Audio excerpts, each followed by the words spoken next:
ರಾಜ್ಯದ ಎಲ್ಲ ಮತದಾರ ಬಂಧುಗಳೇ, ವೋಟ್ ಹಾಕುವ ವೋಟಿನ ರಾಜರೇ ಮತ್ತು BLO ರವರೇ, ಈಗ BLOಗಳಿಗೆ ಕರ್ನಾಟಕದಲ್ಲಿ 29ರಿಂದ ವಿಶೇಷ ತೀವ್ರ ಪರಿಷ್ಕರಣೆಯ ಪ್ರಯುಕ್ತ ಮನೆ ಮನೆಗೆ ನೀವು ತೆರಳಬೇಕು. ಮನೆ ಮನೆಗೆ ಹೋದಾಗ ಏನು ಮಾಡಬೇಕು, ಅಲ್ಲಿ ನೀವು EF ಅನ್ನು ವಿತರಿಸಬೇಕು. ಪ್ರತಿ ಮತದಾರರಿಗೆ EF ಅನ್ನು ವಿತರಿಸಬೇಕು. EF ಅಂದರೆ ಏನು? ಎನ್ಯುಮರೇಷನ್ ಫಾರಮ್, ಗಣತಿ ನಮೂನೆ ಅಂತ. EF ಇದು ಯಾರಿಗೆ ಕೊಡಬೇಕು? ಪ್ರತಿ ಮತದಾರರಿಗೆ ನೀವು ಕೊಡಬೇಕು.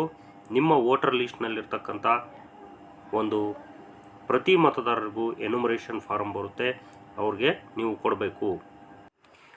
ಅದು ಏನು ಎನ್ಯುಮರೇಷನ್ ಫಾರಮ್ ಅಂತಕ್ಕಂಥದ್ದು? ಏನು ಗಣತಿ ನಮೂನೆ ಅಂತಕ್ಕಂಥದ್ದು? ಏನು ಇದು? ಯಾಕೆ ಕೊಡಬೇಕು?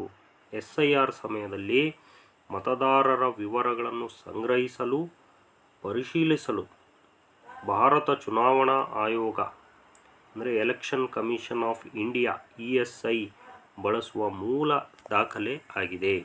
ಮತದಾರರ ವಿವರಗಳನ್ನು ಸಂಗ್ರಹಿಸಲಾಗುತ್ತೆ ಅಥವಾ ಪರಿಶೀಲಿಸಲಾಗಲಿಕ್ಕೆ ಈ ಒಂದು ಮೂಲ ದಾಖಲೆಯನ್ನು ಬಳಸಲಾಗುತ್ತೆ. ಇದನ್ನು ಯಾರು ವಿತರಿಸ್ತಾರೆ?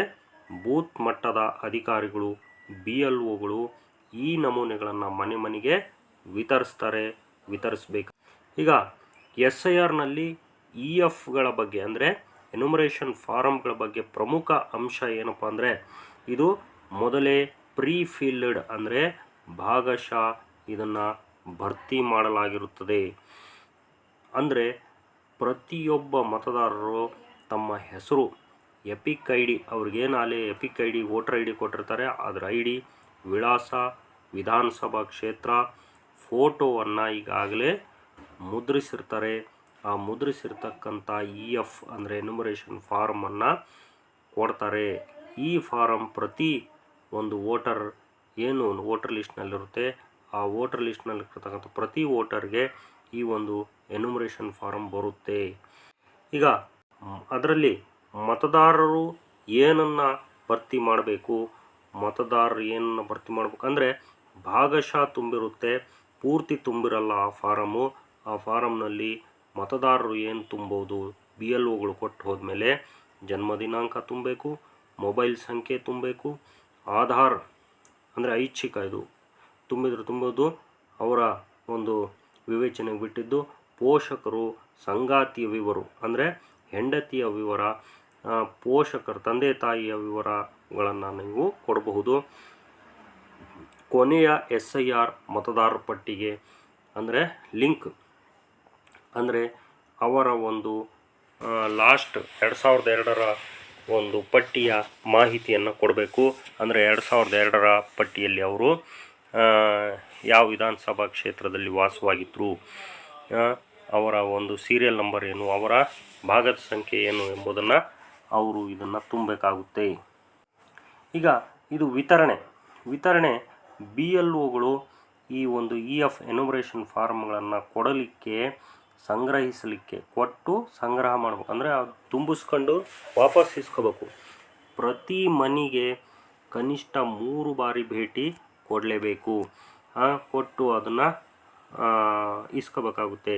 ಪ್ರತಿಯೊಬ್ಬ ಮತದಾರರು 2 ಪ್ರತಿಗಳನ್ನು ಅಂದರೆ ಒಬ್ಬೊಬ್ಬ ವೋಟರ್ಗೆ 2 ಪ್ರತಿಗಳನ್ನು ಕೊಡ್ತಾರೆ. ಇದು 2 ಪ್ರತಿ ಯಾಕೆ? ಒಂದು ರಶೀದಿಯಾಗಿ ಅಂದರೆ ಅವ್ರಿಗೆ ದಾಖಲೆಯಾಗಿ ಇಟ್ಕೊಳ್ಕಂದ್ರೆ ಇದು ಅಕ್ನಾಲಜ್ಮೆಂಟ್ ಆಗಿ, ಇನ್ನೊಂದು ECI ದಾಖಲೆಗಳಿಗಾಗಿ ಒಂದು ಅಂದರೆ ನಮಗೆ ವಾಪಸ್ ಇಸ್ಕೊಳ್ಳೋದಕ್ಕೆ ಒಂದು ಸಲ್ಲಿಕೆ.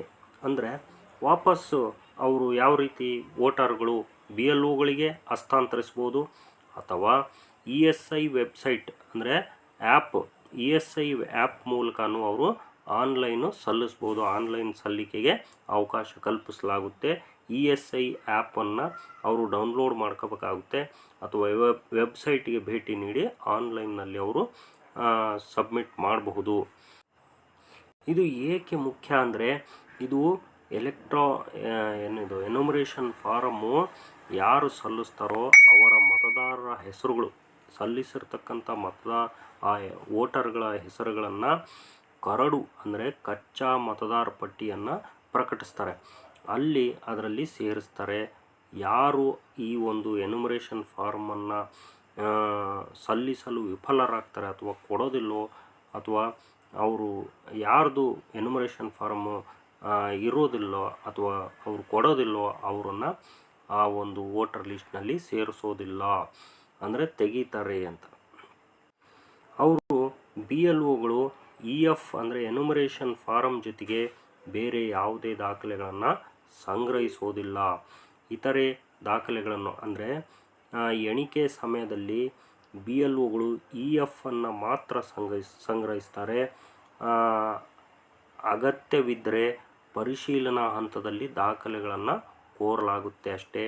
ಅಂದರೆ ಈಗ SIRನಲ್ಲಿ ಫಸ್ಟಿಗೆ EF ಅನ್ನು ಮಾತ್ರ ಇಸ್ಕೊಳ್ತಾರೆ.